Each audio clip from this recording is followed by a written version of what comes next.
Hello everyone, it's Jamal Thomas. Welcome to the Progressive Soapbox. Hope everyone is doing okay. It's 1 in the morning. I was up, couldn't sleep, so I figured let's just do the news. I'm still somewhat out of sorts, so forgive me if I'm low energy. Sorry. Just checking the volume. I always check my sound when I first start because I've done too many of these where 10 minutes in, it's just me being a mime. So the thing I want to talk about, and I've thought about this story in all sorts of ways, but I just think I'll talk about it straight. The Supreme Court has just put in a major blow to labor, essentially went to the farthest cellar and grabbed the largest knife, and it plunged into the labor that was already bleeding out on the side of the road. That's somewhat of a grim notion, but I think that's somewhat more representative in this kind of political economic space that labor unions exist in. The case was called Janus versus AFSCME,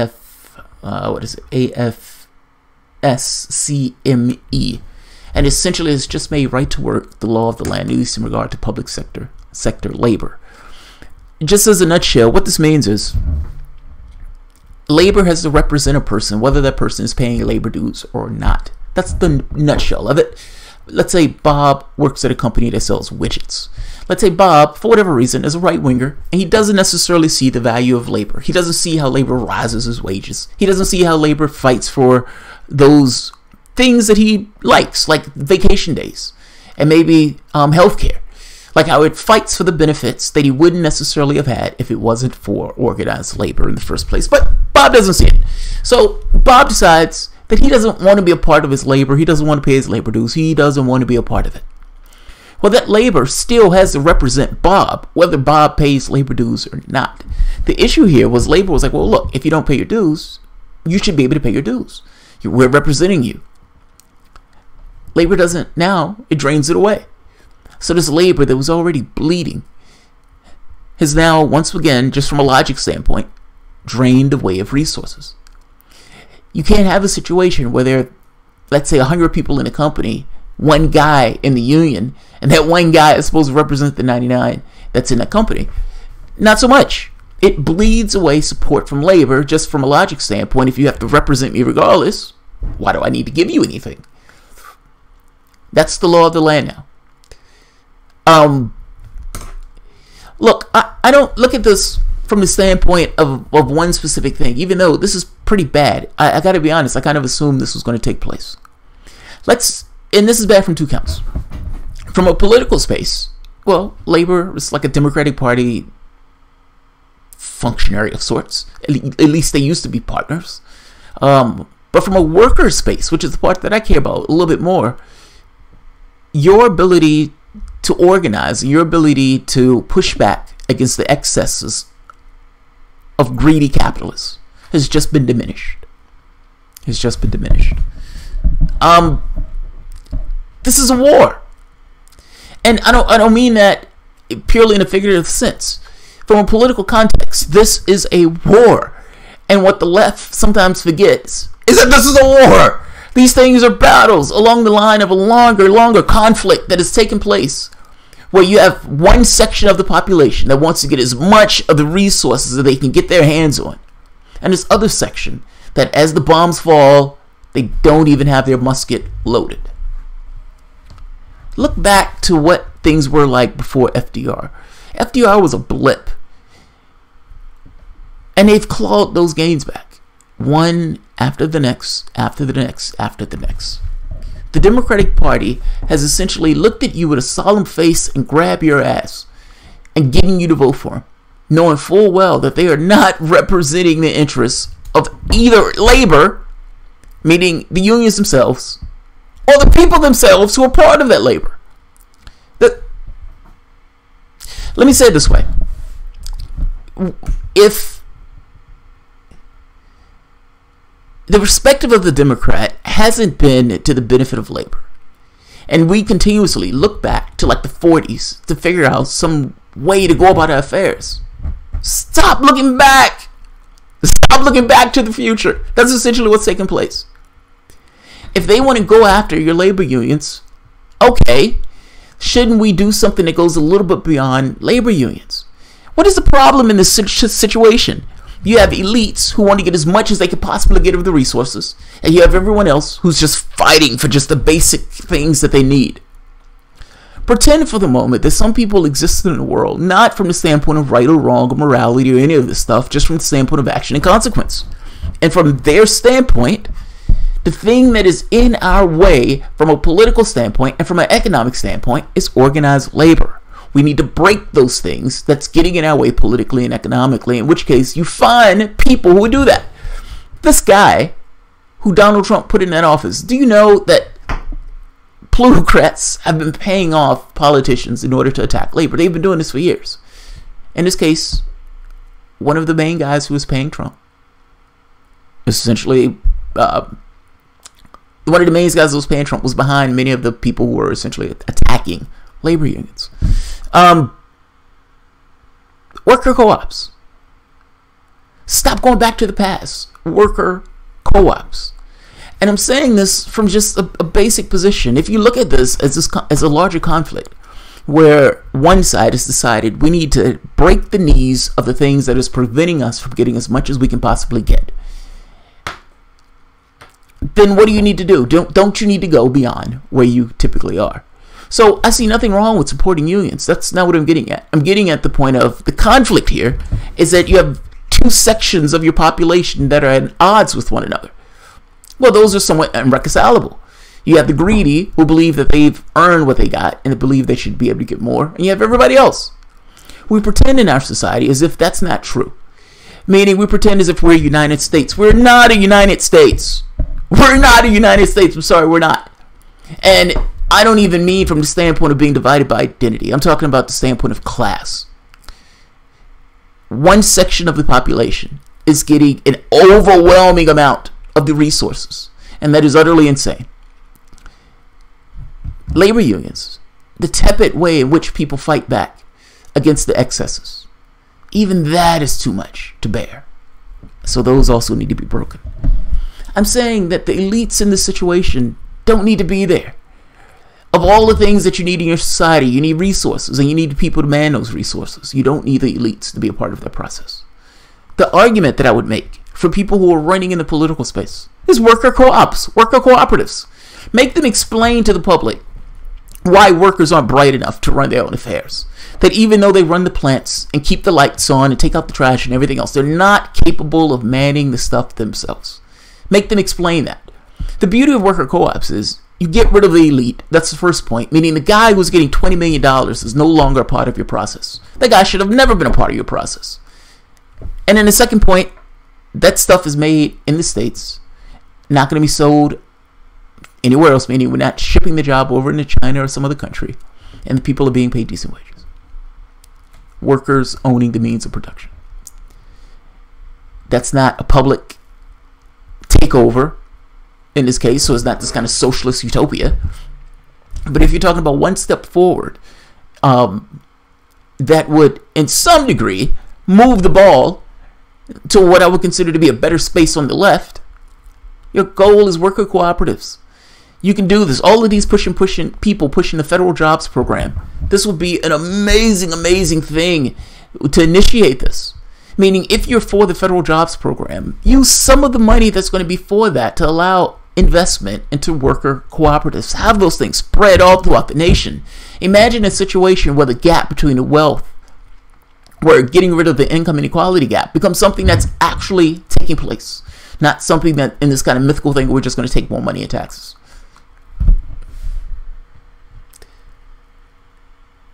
This is brutal. It is.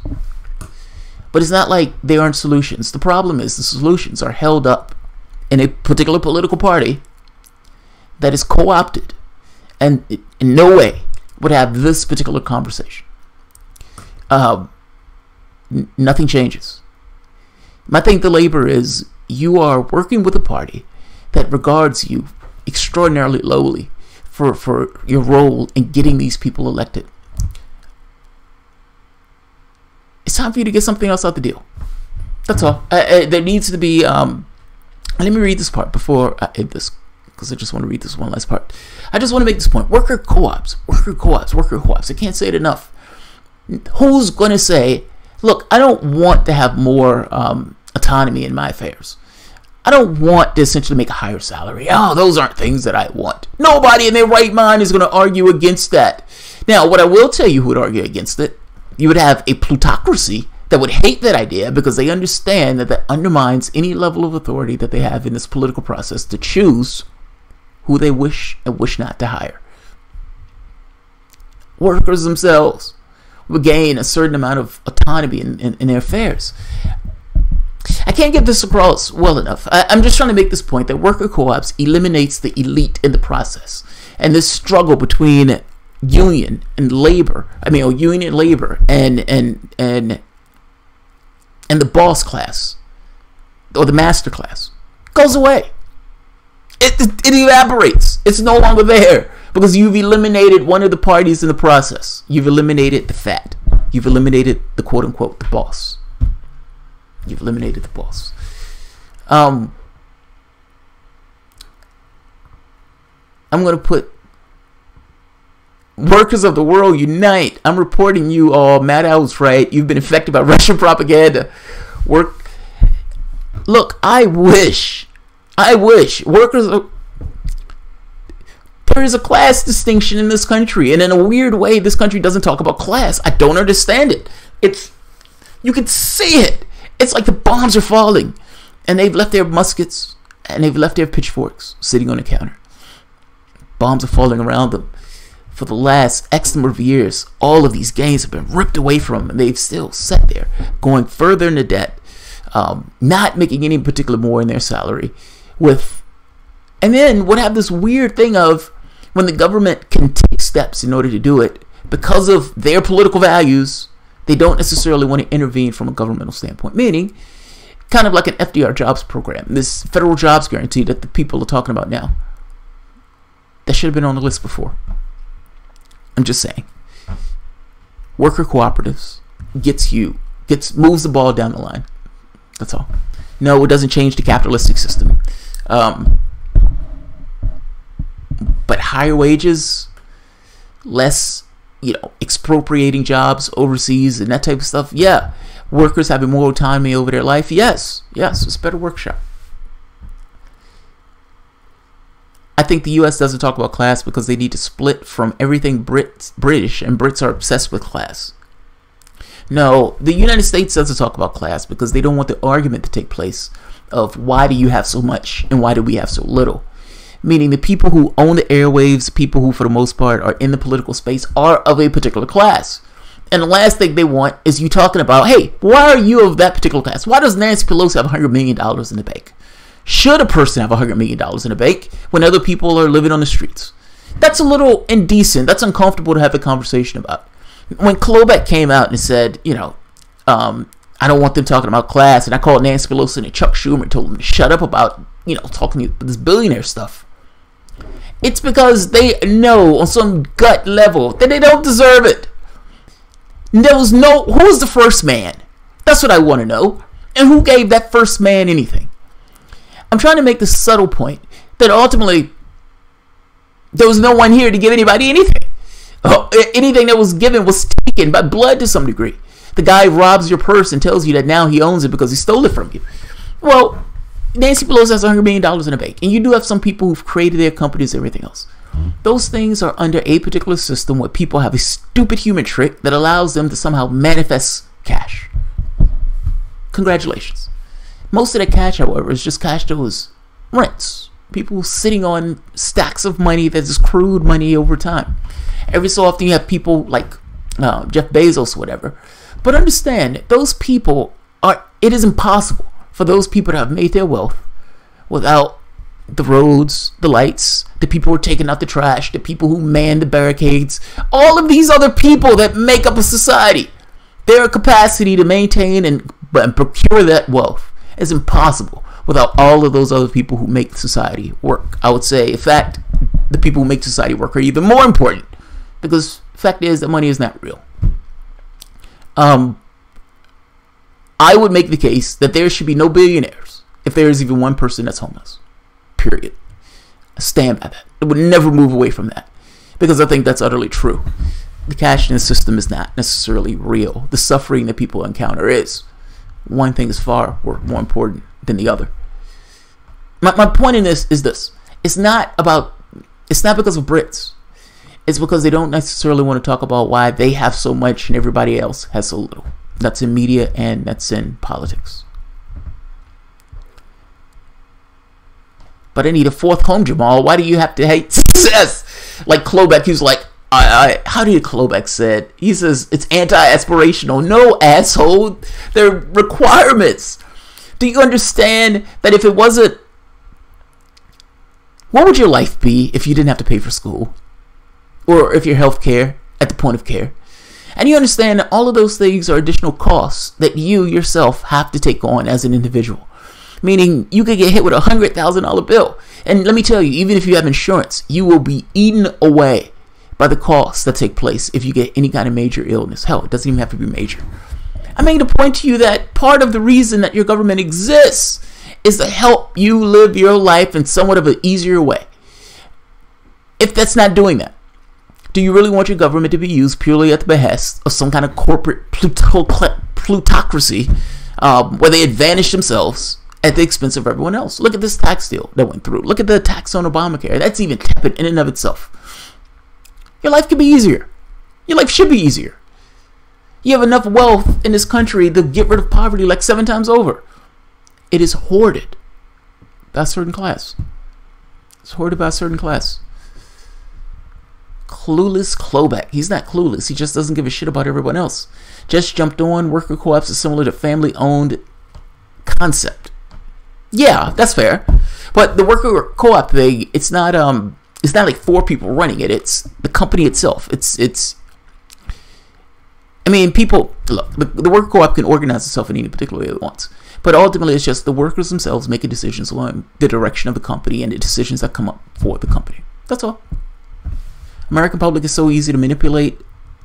They get used and abused. And they think that that's normal. That's the weird part. The Democratic Party in this country is essentially a conservative party in any other country in Europe. Think about that. They call themselves the definitive left in this country, and yet they're conservatives anywhere else. Absolutely agree. I believe in Spain, everybody gets a one-time $5,000 gift from the government to start a business or worker co-op. Japan has farmer co-ops. It's doable. It is absolutely doable. I mean, the workers have to agree. Liam, it's probably going to come down to a vote. Or probably will come down to a vote. I would imagine it would be a democratic system, as opposed to the totalitarian systems of corporations that we have today. So, if they want to assault your unions, fine, go further. Stop looking at these things as individual incidents. These things are battles in a larger war. They are looking at one item after the next, one plank to take away in order to get more from you. You should start doing the same. There is a distinction in this country, and that distinction is class. The other stuff is less important. What is it? Liberty, fraternity. None of those things take place without an economic system to back it up. So I'm going to end it here. All right, guys. If you enjoyed the content, please feel free to share, like, subscribe, and of course, you can always support through Patreon. Thanks, guys.